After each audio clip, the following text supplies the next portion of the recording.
এই সমাজে যদি সব থেকে নিকৃষ্ট চোখে যদি সমাজের মানুষ দেখে থাকে একটা ডিভোর্সি মেয়েকে, এত খারাপ সময় গেছে ওই টাইমে যে যাদেরকে বড় ভাই হিসেবে দেখেছি, আঙ্কেল বলেও ডেকেছি, তারা পর্যন্ত খারাপ ইঙ্গিত দিয়েছে। আসসালামু আলাইকুম সবাইকে, আমার নাম শারমিন আক্তার স্মৃতি। আমার বাসা হচ্ছিল রাজশাহী জেলা, থানা বাগমারা। প্রত্যন্ত গ্রামের একটা মেয়ে বলবো আমি। আমার যখন জন্ম হয় আমি আমার বাবার দ্বিতীয় কন্যা, কিন্তু সেই পরিবারে আসলে হয় না গ্রামের মানুষ, এবং এটা যে একটা মেয়ে আছে আবার একটা মেয়ে হয়েছে, তখন আমার বাবার অনেক বেশি মন খারাপ হয়েছিল যে ঘরে আরেকটা কন্যা সন্তান জন্ম নিয়েছে। একটা সময় ডিসিশন নাই যে আমাকে হচ্ছিল দিয়ে দিবে, অন্য মানুষকে দিয়ে দিবে। আমার বয়স হয়তো 10-15 দিন। আব্বা যেখানে কাজ করতো তো সেখানকারই বড় একজন অফিসার ছিল, ওনারা হচ্ছিল নিঃসন্তান, ওনারা আমাকে নিতে চাই, এবং আমার যে স্মৃতি নামটা এটা কিন্তু ওনারাই দিয়েছিল। আমার বাবা মা আমার ফ্যামিলি থেকে এই নামটা আমাকে দেয় নাই। আমার ফ্যামিলি থেকে আমার মা বাবা তো এটার পক্ষেই ছিল, কিন্তু আমার দাদি ছিল বেঁচে তখন। আমার দাদি তখন আমাকে নিয়ে আমার বড় চাচার কাছে পালিয়ে যায়। মানে দেওয়ার পূর্ব মুহূর্তে সবাই মানসিকভাবে সিদ্ধান্ত হয়ে গেছে, কিন্তু দেওয়ার পূর্ব মুহূর্তে আপনার দাদি একটু বেঁকে বসে এবং আপনাকে নিয়ে সরে যায়। হ্যাঁ, ওই ঘটনার পরে আর কখনোই কিছু হয় নাই। আমি তো আমার বাবা মায়ের কাছেই আছি। তারপরে আমি যখন ক্লাস 4-এ উঠি তখন আমার বাবা মা কিন্তু আলাদা হয়। আলাদা বলতে সেপারেট থাকে। এন্ড আমার বাসাতে কিন্তু আমার সৎমা আসে। আমার বড় হওয়াটা বলতে গেলে আমার সৎমায়ের কাছে। আমাকে যে দেখতে পারতেছে না বা আমাকে সহ্য করতে পারতেছে না আমার ছোট আম্মু, এটা নিয়ে যে অনেক অশান্তি হইতো। আমি স্কুলে যেতে চাই কিন্তু আমাকে স্কুলে যেতে দেওয়া হবে না। আমার খেলাধুলার বয়সে আমাকে আসলে কাজ করতে হতো। আসলে বলতে গেলে অনেক কাজই আছে যেগুলো আমার দ্বারা হতো না। আমার স্ট্রাগলটা ছোটবেলা থেকেই ভাইয়া। আমি জানি না আমার লাইফে কেন এত কিছু ঘটেছে। আমি কখনোই কথাটা বলতে চাই নাই, কেউ জানে না। আমি কখনোই আমার এই স্ট্রাগল গুলো আমি বলি নাই। হয়তো দেখা যাচ্ছে যে বিয়ের কথা যখন বলছে তখন আমি বিয়েটা কাকে বলে সেটাই বুঝি নাই, যে আসলে বিয়েটা কি জিনিস। আমি তখন ক্লাস 5-এ। আপনার মা আসলে অন্য ফ্যামিলিতে চলে গেছিলেন? হ্যাঁ, আমার মা প্রথমে কয়েক বছর ছিলেন হচ্ছিল আমার নানাদের ওখানে, বাকি তারপরে চলে গেছিল ঢাকাতে। আপনার বড় বোন আমার মায়ের সাথে ছিল। আর আপনি ছিলেন বাবার সাথে? আমি ছিলাম আমার বাবার সাথে। তারপরে 2-3 বছর আমি আমার সৎমায়ের কাছে একটানা ছিলাম। আমাকে খেতে পর্যন্ত দিত না। আমার আব্বু এগুলোর কিছুই হয়তো বা জানতো না যে তার মেয়ের সাথে আসলে কি করা হতো। মানে আমাকে হয়তো, আমাদের বাসায় অনেক ছাগল ছিল তখন, তো বলতো যে ছাগল চড়া, বা বলতো যে এটা এই হাড়ি পাতিল মাজো, বা বলতো অনেক বড় বড় কলসি নিয়ে বলতো পানি নিয়ে আসো, অনেক কথা বলতো। কিন্তু দেখা যাচ্ছে যে আমি ছোট মানুষ, তো 2-একটা শুনতাম, 2-একটা না শুনে তখন হয়তো বা শুনতাম না। তখন বলতো তোর ভাত বন্ধ, ভাত নাই।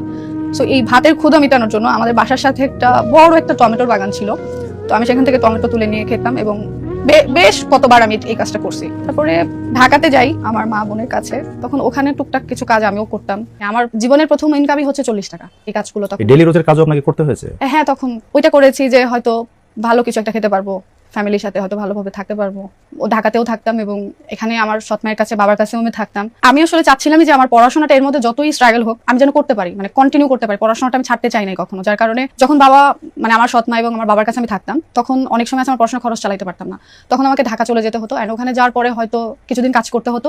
সেই কাজের পুঁজি দিয়ে আমাকে এসে আবার হয়তো কোনো ভর্তি হতে হতো পড়াশোনার জন্য। আবার এখানে পড়াশোনা করার ফাঁকে যখন ছুটি পেতাম তখন আবার হয়তো আমি ঢাকা যেতাম, যে এই ফাঁকে হয়তো বাবার কিছু কাজ করে কিছু টাকা নিয়ে এসে আমি আবার পড়াশোনাটা রান করতে পারি। এর মধ্যে আমার মা বাবার আসলে সবকিছু ঠিক হয়ে যায়। আমার বাবা এবং আমার নিজের মায়ের সবকিছু ঠিক হয়ে যায়, কিন্তু আমার সৎমা তখন ডিসিশন নেয় যে থাকবে না, তখন উনি চলে যায়। আমি এসএসসি পরীক্ষা দেওয়ার পরে রাজশাহীতে আসি, সিটিতে, শহরে আর কি, পড়াশোনার জন্যই আমার আশা হয়। এখানে এসে আসলে ভাই আমার একটা রিলেশন হয়। তো ওই সময় আমার আসলে বলতে গেলে খুবই কম বয়সে যেটা হয়, আমি তখন আসলে একটা রিলেশন থেকে আমরা বিয়ে পর্যন্ত চলে যাই। তো আমার সেই বিবাহিত জীবনটা ছিল 5 বছরের। আমি কিন্তু সর্বোচ্চ চেষ্টা করেছি যে আমার, যেহেতু আমি ফ্যামিলিতে এরকম ভাঙাগড়া দেখেছি, আমার কাছে মনে হয়েছে যে যেভাবে হোক আমার সম্পর্কটাকে আমি চেষ্টা করেছি আমার সর্বোচ্চ দিয়ে এটাকে টিকিয়ে রাখার। হয়তো ভাগ্যের লিখন, আমি সেটা পারিনি। আমার ইচ্ছার বিরুদ্ধে আসলে সেই 2021 সালে আসলে আমার ডিভোর্স হয়ে যায়। আমার কোনো কিছুই করার ছিল না, না ছিল আমার টাকা, না ছিল ক্ষমতা, কোনো কিছুই ছিল না। আমার ফ্যামিলি ব্যাকগ্রাউন্ডও ছিল না, কোনো কিছুই ছিল না। যার কারণে হয়তো আমার সাথে এত অন্যায় ঘটে যাওয়ার পরেও আমি কোনো প্রতিবাদই করতে পারি না। 2021-এর পর থেকে আমি একা হয়ে গেছিলাম ওই টাইমে। এত খারাপ সময় গেছে ওই টাইমে যে যাদেরকে বড় ভাই হিসেবে দেখেছি, আঙ্কেল বলেও ডেকেছি, তারা পর্যন্ত খারাপ ইঙ্গিত দিয়েছে। একা সিঙ্গেল একটা মেয়ে, একটা ডিভোর্সি মেয়ে, লাইফটাকে চাইলেও সুন্দর করতে পারতেছিলাম না।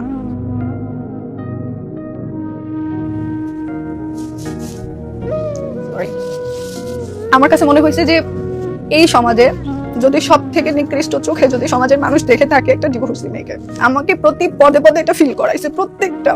প্রত্যেকটা মানুষ যাদের সাথে একটা সময় এত ভালো সম্পর্ক ছিল, এত ভালোবাসা ছিল, সেই মানুষগুলোর মুখ চোখের সামনে ফিরিয়ে নিতে দেখেছি। না তখন কেউ বুঝে, না তখন কেউ, মাথার উপর একটা ছায়া পর্যন্ত ছিল না। কিন্তু চাকরির জন্য অনেক চেষ্টা করেছি ভাইয়া ওই টাইমে। এই যে আমি বললাম না যে যাদের বড় ভাই হিসেবে দেখেছি, আঙ্কেল হিসেবে দেখেছি, তারাও আসলে খুব প্রস্তাব বা খারাপ কথা বলেছে। এই সুযোগটা তারাও আসলে ওই টাইমে নিয়েছে। মনে হয়েছে যে আমি হয়তো চাকরিতেও আমি হয়তো এখন সেফ না, আমি চাকরিও কারো কাছে পাচ্ছি না। আমাকে এমন একটা কাজ করতে হবে যেখান থেকে আমি ইনকাম করতে পারবো, নিজের পরিচয় করতে পারবো এবং আমি সেফ থাকতে পারবো। এই চিন্তা থেকে আসলে ভিডিওটা শুরু করা। একটা হাতে যেহেতু ফোন আছে, আমি এটা দিয়ে চেষ্টা করে দেখি কিছু পারি কিনা। তখন আমি টুকটাক সোশ্যাল মিডিয়াতে ভিডিও দিতাম, ওইখান থেকে আমার আর্নিং শুরু হয়। ইনকাম তো আমি শুরু করলাম, কিন্তু সমাজে মানুষের কাছে ভালো হইতে পারি নাই। ইনকাম থেকে ভালোই চলতেছিলাম, কিন্তু এই সমাজে না একটা ট্যাগ বসে যায়, যে ট্যাগটা হচ্ছিল ডিভোর্সি ট্যাগ। পরবর্তীতে মনে হলো যে না, আমার নিজের একটা পরিচয় হচ্ছে এবং এখান থেকে আমার কিছু করা দরকার। 2022 সালে আমার টাচ অফ স্মৃতি আমার বিজনেসটা স্টার্ট করে ফেলি সেই চিন্তা ভাবনা থেকে, যে নিজের পরিচয় বলতে গেলে আজ উদ্যোক্তা হিসেবে আমাকে পরিচয়টা তৈরি করতে হবে। তো আমার কাছে যতটুকু পুঁজি ছিল সেটা দিয়ে আমি ছোট্ট বিজনেসটা স্টার্ট করে দিই। আমার বিজনেস স্টার্ট করার পরে আমার আলহামদুলিল্লাহ সবকিছু মিলিয়ে ভালোই চলতেছিল। 2024 সালে এসে আমার একটা মানুষের সাথে পরিচয় হয়। আমাকে দেখেছিলেন এবং দেখার পরে ওই মানুষটা আমার নাম্বারটা যেভাবে হোক জোগাড় করে আমাকে হোয়াটসঅ্যাপে মেসেজ করে। যখন উনি আমাকে বলে যে আপনাকে আমি এখানে দেখেছি, আমাদের বাসার লোকেশনটা দিয়েই বলে, বাসার সামনের লোকেশনটা। আমার তো মাথা ঘুরে গেছে যে একটা বিদেশি নাম্বার, আমাদের বাংলাদেশি নাম্বার না, সেই নাম্বার থেকে আমাকে হোয়াটসঅ্যাপ করেছে এবং আমাকে বলতেছে আমাকে দেখেছে। এবং উনি আমাকে পরপর 2 দিন আমাকে দেখে এইভাবে মেসেজ করেছে। আমি তো ভাবছি কেউ আমাকে ফলো করতেছে। আমার একটু ভয় ঢুকে গেছিল যে আসলে কে এই লোকটা যে আমাকে এত ফলো করে, এত দেখতেছে, আমি কোথায় যাচ্ছি না যাচ্ছি এটাও বলতে পারতেছে। তা আমার কাছে খুবই খারাপ লাগছে এবং আমি বলছি আপনি যদি আপনার পরিচয় না দেন তাহলে আমি আইনের আশ্রয় নিব। তারপরে আমি বলি যে আপনি আমার বাসার সামনে এখন আসবেন, আমি দেখবো। আমি আসলে উপরেই ছিলাম বেলকনিতে এবং ওনাকে আসতে বলেছিলাম, উনি সত্যি সত্যিই এসেছিল। তারপরে আমার দেখার পর মনে হলো না, আমি লোকটাকে কোনোদিন দেখি নাই, আমার এই জীবনে আমি কোনোদিন ওনার ছায়াও দেখি নাই। আমার কাছে মনে হয়েছে একটু বখাটে লাগছে আর কি, মানে গলায় একটা চেইন, তারপরে হেলমেট, একটা টি শার্ট, ব্ল্যাক প্যান্ট। তারপরে তো উনি চলে যায়। দেন আমি ব্লক করে দিয়েছি সব জায়গা থেকে। সব জায়গা থেকে ব্লক করার পরে উনি আমাকে বাংলাদেশের একটা নাম্বার থেকে কল দেয়। তখন উনি আমাকে বলে যে আপনি কি আমাকে ব্লক করেছেন? আমি বললাম কে বলছিলেন আপনি? তখন বলছিলেন এই যে পরিচয় দেয়। তো আমি বলি যে দেখেন, আপনাকে আমার আসলে খুব একটা সুবিধার মনে হয়নি। আর আসলে আমি তখন সরাসরি বলে দিই আপনি মানে আমার তো আর বয়স আর এত কম না, আমি তো একটু হলো বুঝি যে একটা ছেলে কেন আমাকে মেসেজ করতেছে বা কেন কথা বলতে চাচ্ছে। আমি ডিরেক্ট বলে দিছি যে দেখেন, আমি একটা ডিভোর্সি মেয়ে, আমার অতীতের আমার পুরো জীবন কাহিনীটাই আমি ওনাকে বলেছিলাম এবং আমি ভিডিও করি এবং এটাই আমার প্রফেশন। তো বলো যে আপনি আমাকে ট্রাস্ট করতে পারেন, আমি শুধুমাত্র আপনার ভালো লাগা থেকে আপনাকে মেসেজ করছি, আমরা কি ভালো বন্ধু হতে পারি? তখন আরো অনেক কথাই হয় ভাইয়া। তো ওইখান থেকে ওই মানুষটার প্রতি আমার তখন পজিটিভ চিন্তা ভাবনা আসে। আমরা এইভাবেই আমাদের ফ্রেন্ডশিপটা ছিল ভাইয়া, অনেক দিনই ছিল। আমরা দেখা হয়, চা খাই, কথা বলি, আমি ওনার কাছে সেফ ফিল করতাম। এখান থেকে আমার বলতে গেলে মানুষটাকে ভালো লাগা শুরু হয়। তো আমার মনে হয় এই মানুষটা আমার লাইফে যদি আসে তাহলে হয়তোবা আমি ভালো থাকতে পারবো। প্রপোজ তো আর হয় নাই, শুধু সরাসরি আমাদের আসলে জীবন সঙ্গীতেই কথা চলে গেছে। ওই সময় হুট করে সে বলে যে আমার হয়তোবা মনে হচ্ছে যে আমাদের হালাল একটা সম্পর্ক করা দরকার। কথাটা আসলে এভাবেই আসছে। দুজনেই সিদ্ধান্ত নিই তাহলে আমরা বিয়ে করবো পারিবারিক ভাবে। দিন পরিবারকে জানানো হয় এবং পরিবার তো আসলে চাইলেও তার পরিবার আসলে এত দূর আসতে পারবে না, যেহেতু তার পরিবার আসলে দেশের বাইরে থাকতো। এ কারণে পরিবারের সাথে কথা বলে 2 পরিবারের সম্মতিতে আমরা আমাদের এক বড় ভাইয়ের বাসাতেই আমরা আসলে বিয়ের কাজটা আমরা সম্পূর্ণ করি এবং তার পরিবার যেহেতু এখনো দেশে আসে নাই, আসবে ইনশাল্লাহ। তারপরে হয়তো বা সেটা ঘরোয়াভাবে অনুষ্ঠান হবে। কেমন আছেন এখন? আলহামদুলিল্লাহ, পরিবার পেয়েছি, যে পরিবারে আলহামদুলিল্লাহ অনেক ভালো আছি। আমাকে সবাই অনেক ভালোবাসে। আমরা কিন্তু জয়েন্ট ফ্যামিলিতে থাকি। তার বাবা মা হয়তো বা বাইরের দেশে থাকে, কিন্তু তার ফুল ফ্যামিলি বাংলাদেশে থাকে। আমি তাদের পরিবারের সাথেই থাকি, সবার সাথে থাকি, অনেক ভালো সম্পর্ক। এবং আমাদের বিয়ের পরে তো আমার হাজবেন্ড অনেকদিন বাংলাদেশে ছিল, প্রায় 1 বছরের বেশি সময় ধরে সে বাংলাদেশে ছিল। তারপরে সে কোনো কাজে আর কি, বিশেষ কোনো কাজে সে আবার চলে যায় বাইরে, আয়ারল্যান্ডে থাকে, যেহেতু তার ফুল ফ্যামিলি আয়ারল্যান্ডে চলে যায়। এখন সে আসবে ইনশাল্লাহ, তখন হয়তো বা আমাদের আনুষ্ঠানিক যে বিষয়টা বাকি আছে সেটা হয়তো বা কমপ্লিট হবে ইনশাল্লাহ। আমার লাইফে 3টা ইমোশন জায়গা ভাইয়া। একটা ছিল সৎ মায়ের যেই লাইফটা, একটা ছিল আমার পাস্ট লাইফের একটা ঘটনা, থার্ডলি এই লাইফে আমি যা যা পেয়েছি। মানুষের জীবনে আছে না কিছু সময় দুঃখে কান্না করে, কিছু সময় আছে সুখে কান্না করে। তো আমার এই কান্নাটা আসলে সুখেরই বলতে পারেন। মানে আমার কিন্তু ফ্যামিলি ভয় পেতাম আমি মেইনলি, যে শ্বশুর শাশুড়ি কথাটা আমি অনেক বেশি ভয় পেতাম। আমার কাছে আমি ডিসিশন নিয়েছিলাম যে আমি যদি কখনো যদি বিয়ে করি, শাশুড়ি যেখানে আছে আমি বিয়ে করবো না। কিন্তু এটা সম্পূর্ণ ভুল একটা ধারণা আমার জীবনে, মানে পুরোটাই ভুল প্রমাণ করে দিছে আমার এই ফ্যামিলি। এখানে যখন আমি আসি তখন আমার লাইফের আমার হাজবেন্ড তো আমার বেস্ট ফ্রেন্ড, কিন্তু তার থেকেও যদি যে মানুষটা আমাকে বুঝে আমার মতো করে, সেটা হচ্ছিল আমার শাশুড়ি। তার সাথে আমার এত ভালো সম্পর্ক যে আমি জানি না এরকম শাশুড়ি আসলে পাওয়া যায় কি না ভাইয়া। সংসারের মধ্যে আমার সব থেকে বেশি আমার লাইফে যদি সাপোর্ট করে থাকে আমার হাজবেন্ডেরও আগে, তাহলে আমার শাশুড়ি করছে। আর আজকে এই পর্যন্ত কিন্তু সম্পূর্ণ ক্রেডিট আমার হাজবেন্ড আর আমার শাশুড়ির আছে। আর আমি কান্না করছি এই কারণেই ভাইয়া, যে আগে শাশুড়ি আমাকে খেতে দেয়নি, আমাকে কোনো কিছু ছুঁইতে দেয় নাই, মানে রিলেশন করে বিয়ে করছি, তো ওই জায়গাতে আমাকে অনেক অপহস্ত করছে। আমি গরিবের মেয়ে ছিলাম ভাইয়া, তো কথায় কথায় বলতো যে ছোট লোক, এটা দেখিসনি জীবনে, ওইটা দেখিসনি, এই অনেক খারাপভাবে আমাকে ট্রিগার করছে। আমি যখন এই বাসাতে আসছি, বাট জানি না আমার শাশুড়ি একটা ফেরেশতা কিনা। আমি তখনও গরিব বলতে গেলে, কাদের কাছে গরিব, তাদের ফ্যামিলিতে আমি কিন্তু সত্যি অনেক গরিব ঘরের একটা মেয়ে, প্লাস আমার এত বড় একটা লাইফে পাস্ট আছে। তবুও আমার শাশুড়ি, আমার শ্বশুর শাশুড়ি একটা কথাই বলে দিছে, যেদিন আমি প্রথম ওই বাসাতে যাই সেদিন বলে দিছে যে যে সম্মানটা তোমরা আমাকে করো, মানে আমার শ্বশুর শাশুড়িকে, শ্বশুর বলতেছিল, যে সম্মানটা তোমরা সবাই আমাকে করো সেই সম্মানটা যেন, এই একই সম্মান যেন আমার ছেলে বউ পায়। ওই ফ্যামিলিতে ভাইয়া এখন যদি কেউ একটা সুতাও যদি কোনো কিছু ডিসিশন নেয়, সেটা আমার কথাতে হয়। এই যে প্রায়োরিটিটা, এই যে সম্মানটা আমি এই সম্মানটা কখনো পাই নাই।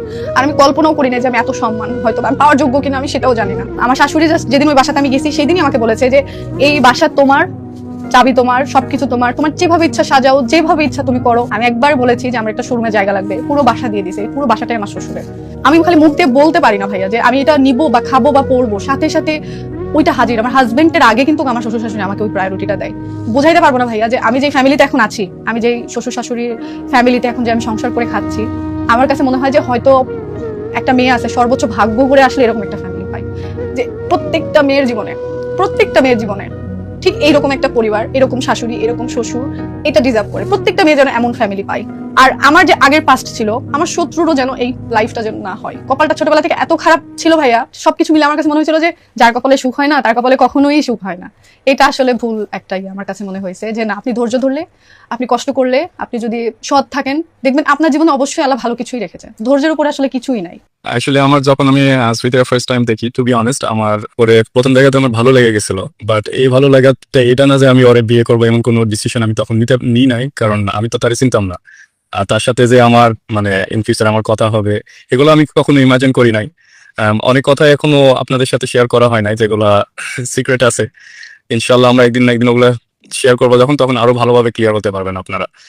বিয়ের সিদ্ধান্তটা নিছি অ্যাকচুয়ালি আমি যখন ওর সাথে আরো মানে ওরা চিনতেছিলাম, ওর সাথে যখন আরো মানে কমিউনিকেট করতেছিলাম, সো আস্তে আস্তে আমার ভালো লাগাটা আরো ডিপ হচ্ছিল। সো আমি তখনই ডিসিশন নিই যে এই মানুষটারে আমার লাইফ পার্টনার বানানো যায়। আমি আনম্যারিড একটা ছেলে ছিলাম, আমি জানতাম যে স্মৃতি হচ্ছে married, I mean divorced, sorry.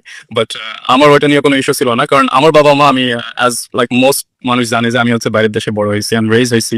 So আমাদের মেন্টালিটিটা কাইন্ড অফ ডিফারেন্ট, আমাদের ওয়ে অফ থিঙ্কিং, আমাদের বাবা মার যেসব টিচিংস গুলো ছিল, ইভেন আমাদের ধর্মেও কিন্তু আমাদের নবীজি হচ্ছে একজন ডিভোর্সি মেয়ে এবং একজন উইডো মেয়ের বিয়ে করছিল। সো ওখান থেকে আমি ইন্সপায়ার্ড হয়েছিলাম যে আমি এই মানুষটারে আমি লাইফ পার্টনার করলে হয়তো বা ও আমার বাবা মারে ভালোভাবে ট্রিট করবে, আমার ফ্যামিলিকে আরো ভালোভাবে আন্ডারস্ট্যান্ড করবে। সো মেইন পার্সপেক্টিভ ছিল যে আমার বাবা মারে ও ভালো রাখবে। বলি নাই এখনো সবাই অ্যাকচুয়ালি আমরা রিভিল করি নাই আমরা কবে বিয়ে করছি। আমরা যখন দুজনের নিয়ে শিওর হয়ে গেছিলাম যে না, আমরা একসাথে থাকতে চাই, সারা জীবন একসাথে থাকতে চাই, সো তখনই আমরা আমাদের নিকাটা কমপ্লিট করে রাখি। অনেকজনের মিসকনসেপশন আছে যে আমার বাবা মা হয়তো বা স্মৃতির মেনে নিচ্ছিল না কারণ সে ডিভোর্সি, বাট ইনফ্যাক্ট আমার বাবা মা বরং আরো বেশি সাপোর্ট করছে যে ও একজন ডিভোর্সি। ওইটাতে আরো ওরা প্রাউড ফিল করতেছিল যে আমার সন্তান একজন ডিভোর্সি মেয়েরে বিয়ে করতেছে। সো এখান থেকে আমার বাবা মার পক্ষ থেকে অ্যাটলিস্ট কোনো বাধা ছিল না আমাদের বিয়েতে। অ্যান্ড স্মৃতি সম্পর্কে যেটা বলবো, স্মৃতি হচ্ছে অনেক অনেক ভালো একটা মেয়ে। মানে স্মৃতিরে আমি কতটুকু হিসাব করি আমি জানি না, বাট স্মৃতিরে যে আমি আমার লাইফ পার্টনার হিসেবে পাইছি এটা আমি অনেক গ্রেটফুল। আলহামদুলিল্লাহ, আমাদের সব আশা পূরণ করে দিছে আল্লাহ। আমাদের ফ্যামিলি হ্যাপি, আমার ফ্যামিলি স্পেশালি স্মৃতিরে পেয়ে অনেক অনেক হ্যাপি, কারণ আমাদের ফ্যামিলি একটু বুঝতেছিল না যে আমার লাইফ পার্টনার কেমন হবে বা আমার ফ্যামিলির সাথে কি তারা অ্যাডজাস্ট করতে পারবে কিনা। বাট ও এমন ভাবে অ্যাডজাস্ট করে নিছে, মানে ওর সবার মনের ভিতরে জায়গা তৈরি করে নিছে। এন্ড আমি খুবই গ্রেটফুল। সো বেসিক্যালি আমরা প্রোগ্রাম করবো বলে অনেকদিন একটা ডিলে হয়ে গেছে, আর আমার বাবা মা ছাড়া তো আমি প্রোগ্রাম করবো না। ইভেন তো আমার বাবা মা ছাড়া আমরা নিকা কমপ্লিট করছি, আমার খুব গিলটি ফিল হয়। সো প্রোগ্রামটা করবো একসাথে। আমার বাবা মা বাংলাদেশে যাবে সুন, আমরা উইদিন 3 months আমরা বাংলাদেশে যাবো। দেন ইনশাল্লাহ আমাদের প্ল্যান আছে অ্যাজ সুন অ্যাজ পসিবল আমাদের প্রোগ্রামটা শুরু করা। স্পেশাল কথা তো আমার যখনই যে স্পেশাল কথাগুলো আমার মনের ভিতরে আসে, আমি অনেস্টলি ট্রুথফুলি যেগুলো আসে সেগুলো বলি। আমার যখন যেটা ফিল হয়, ধরেন আজকে আমি ওরে অনেক মিস করতেছিলাম, আমি ওরে কল করে বলছি, আমি ওরে মেসেজ করে বলছি যে আমি তোমার অনেক মিস করতেছি, মানে আমার খারাপ লাগতেছে। স্মৃতির কোনো ব্যাপারে কোনো আপত্তি, স্মৃতির কোনো কিছু আপনার ভালো লাগে না? আমরা তো সবাই হিউম্যান বিং, আমরা সবাই মানুষ। সো সবার ভিতর পারফেকশন খোঁজাটা হচ্ছে বোকামি। আর কিছু ইমপারফেকশন যদি একটা মেয়ের ভিতরে থাকে বা একটা মানুষের ভিতরে থাকে, সেগুলো আমাদের দায়িত্ব যে ওগুলো ঠিক করে নেওয়া। অ্যান্ড স্মৃতির ভিতর আমি একটাই কমপ্লেন করবো, সেটা হচ্ছে যে ও অনেক সোজা, ও মানে ইজিলি মানুষের ট্রাস্ট করে ফেলে, মানে সবাই বিশ্বাস করে ফেলে, but at the end of the day ও হার্ট হয় ওখান থেকে। এতটুকুই বলবো, এটাই হচ্ছে ওর নেগেটিভ সাইড। আমি ভাবছিলাম ও হয়তো বলবে যে আমি একটু হট মেজাজি, এটা হয়তো বলবে। আচ্ছা যাই হোক, হ্যাঁ আমার ওর কাছে আমার এই দুইটা জিনিসই মানে মনে করে যে আমার লাইফে হয়তো বা ইফেক্ট ফেলে বেশি। তার মধ্যে সব থেকে বেশি ইফেক্টটাই পরে আমি অনেক বেশি ইমোশনাল, মানুষকে খুব সহজে ট্রাস্ট করে ফেলি এবং পরে আসলে এটা নিয়ে আমি অনেক অনেক কষ্ট পাই আসলে। এইটা অবশ্যই এটাই আগে থাকার কথা ছিল, এটাই বলছে। আরেকটা ছিল যে আমি একটু অল্পতে একটু রেগে যাই আর কি। যাই হোক, এটাও আবার একটু পজিটিভই নিচ্ছে, যদি এটা সবার সাথে না, শুধু আমার খুব কাছের মানুষের সাথে করি। আর ওর মধ্যে এরকম কিছু নেই। ও আসলে কি একটা জিনিসই, সেটা হলো যে ও একটু ডিসিশন আসলে একটু স্লোলি মেক করে। মানে আমাদের দুজনের মধ্যে মিল একটু কম, একটাই কারণ আমার কাছে কোনো ইয়েই নাই, হয় এসপার নয় ওসপার, যেটাই হবে লাইফে, হয় এটা হবে, না হলে পজিটিভ হবে না নেগেটিভ উনি হবে। খুব ধীরস্থির ভাবে সিদ্ধান্ত হ্যাঁ, নিতে পছন্দ উনি করেন। না মানে খুবই ধীরস্থির ভাবে একটা ডিসিশন নেবে, সেটা যেটাই হোক, ভুল হোক আর সঠিক হোক। তো দেখা যাচ্ছে যে আমরা যদি কোনো ডিসিশন মেক করতে যাই, তখন এই একটাই প্রবলেম হয় যে আমি হুট করে ডিসিশন নিয়ে ফেলি, আর ওর ডিসিশন নিতে একটু সময় নেয়। এটা ছাড়া আর কিছু না। যদি এটা ওর প্রবলেম না, আমাদের মনে হয় দুইজনের একসাথে পারফেক্ট যে বিষয়টা, এটা এখান থেকে আসে যে দুজনে যদি সেম রকম হতাম তাহলে তারও বেশি প্রবলেম হইতো। তো এখন আমি যে জায়গাটাতে বসে আছি, এটা কিন্তু আমার ছোট একটা প্রতিষ্ঠান, টাচ অফ স্মৃতি বিজনেসের, যেখানে ক্লথিং আইটেম পাওয়া যায়, মেয়েদের শাড়ি, ড্রেস এবং অর্গানিক প্রোডাক্টের মধ্যে আছে আমাদের হেয়ার অয়েল, হেয়ার প্যাক, এছাড়াও আরও কিছু কসমেটিক্স ব্যাগ, অনেক কিছুই পাওয়া যায়, লেডিস আইটেমগুলো পাওয়া যায় আমাদের এখানে। এইটা সম্পূর্ণ ক্রেডিট আমার হাজব্যান্ডের, ওর ইচ্ছাতে এবং ওর চাওয়াতে যে না, নিজের একটা পরিচয় দরকার, তুমি চাও তোমার নিজের একটা পরিচয়, সেখান থেকেই তার উদ্যোগেই বলতে গেলে আজকে আমি একজন উদ্যোক্তা ছোটখাটো।